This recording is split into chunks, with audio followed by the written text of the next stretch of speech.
Note, this will be kind of spoilery because it's really essential for me to talk about certain aspects of the book and how they were translated into the movie. So if you haven't read the book, or you haven't seen the movie and you don't want to be spoiled, I'd pass this, just pass this video. It's okay, I forgive you.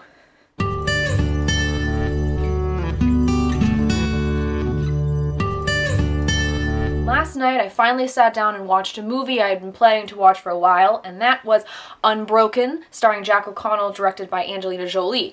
And the reason I finally watched it was because I needed to do a book-to-movie comparison. I read the book back in the middle of the summer, not entirely sure when. I borrowed it from the library because it was one of the top books on the list for best biographies on Goodreads, and it was a World War II story, so I was like, gotta read that. The book is also called Unbroken, and it's by Laura Hillenbrand, and it follows the life of Louis Zamperini. He was raised in California, and he was like this troublemaker as a kid, and his brother actually got him into running, and he ended up going to the Olympics at a young age. He was still in his teens. He went to the Olympics, to Berlin, and ran in some races there before joining the U.S. Army Air Corps to fight in the Pacific Theater. So this book follows Louis' life pretty much from the very beginning to the very end, at least the end of where Louis was when the book was written. He has since passed away. He passed away in 2014, right before the movie came out, I believe. So he was around to see all of this happen, which is exciting. But anyway, back to the novel. So we find out how much of a troublemaker Louis was, and his sort of, you know, the riffraff that he got into when he was younger. We see him kind of becoming a man in the sense of him getting attached to something with his running and then deciding that, you know what, I'm going to join the army to fight for my country.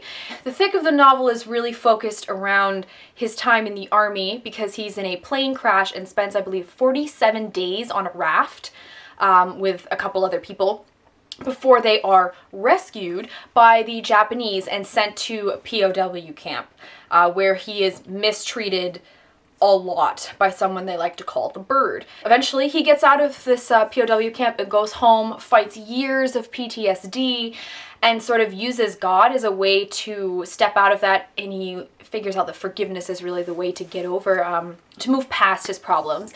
And it's a pretty thick book, but it's very engaging, I thought. But when we take what I read in this book and you apply it to a movie, you think, wow, like, you know, this guy survives being on a raft for 47 days. He's fighting for survival in POW camps, and he went to the Olympics. Like, it sounds super exciting. And the way it translates into a movie is good, but it's just not, it's not great.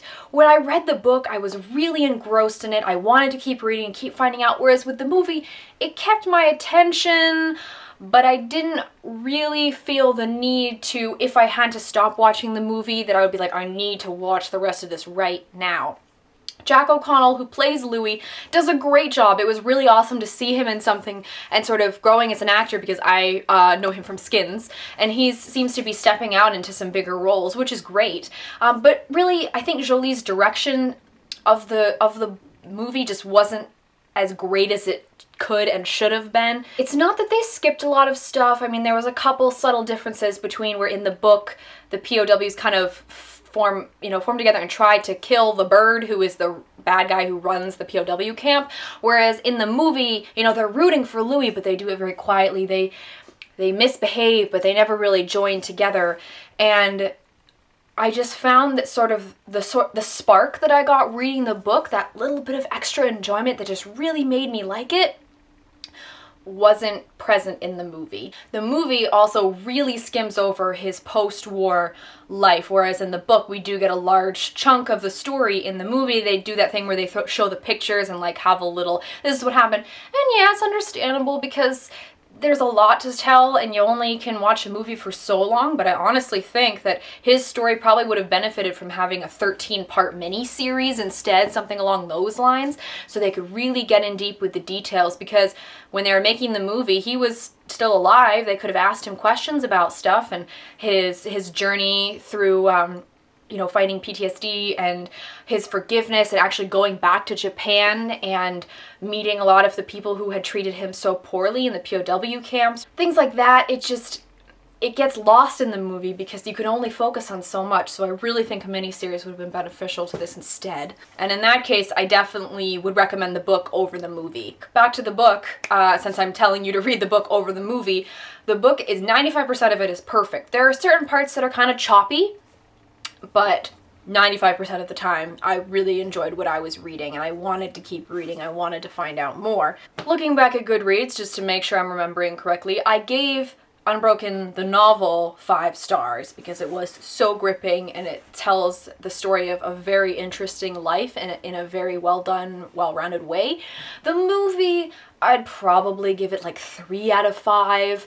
You know, I never got to the point where I was on my computer doing other things. I would occasionally check my phone, but that's usually a good measure of a movie, is when you actually are focused on it and you're not thinking about other things that you have to do.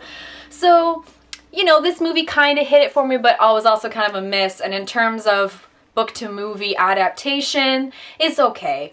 Read the book instead. It has a better overall picture of what Louis' life was like. So if you guys have read the book, seen the movie, tell me what you thought below about either of them. As always, all of our links are in the doobly-doo. Thank you guys very much for watching, and I'll see you later.